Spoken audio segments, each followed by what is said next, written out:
সবাইকে জানাই স্বাগতম স্বাগতম স্বাগতম সবাইকে জানাই স্বাগতম স্বাগতম স্বাগতম উবাগ্রা লং লেভ উবাগ্রা লং লেভ মিত্রমাতা long live PCF long live উবাগ্রা কি উবাগ্রা কি উবাগ্রা কি।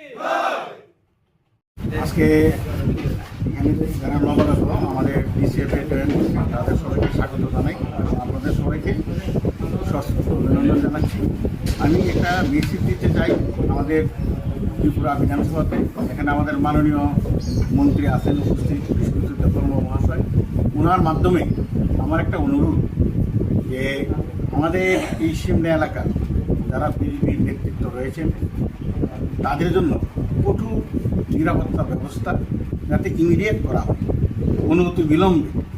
এর কারণ গত বেশ কিছুদিন যাবৎ লক্ষ্য করছি মানুষের যে পুঞ্জীবিত খুব গত 8 বছরে এটা এমন একটা জায়গা থেকে পৌঁছেছে, তার একটা স্বরূপ হচ্ছে এই যে আমাদের টিসিএফে বা তীব্রমতায় জয়েন করা, আর আরেকটা স্বরূপ যেটা আমরা কীভাবে দেখুন এটা হয়তো বা খুব দুঃখজনক হতে পারে।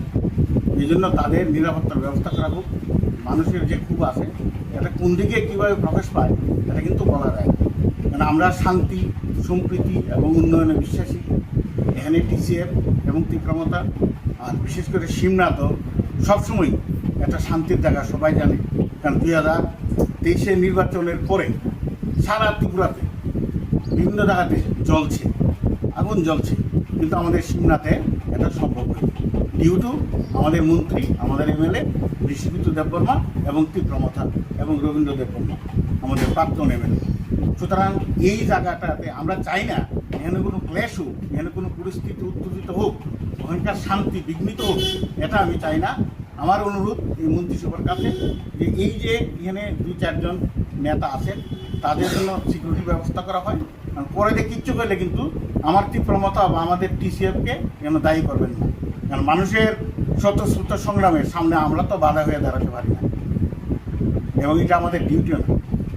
এই জন্য এটা আমার অনুরোধ।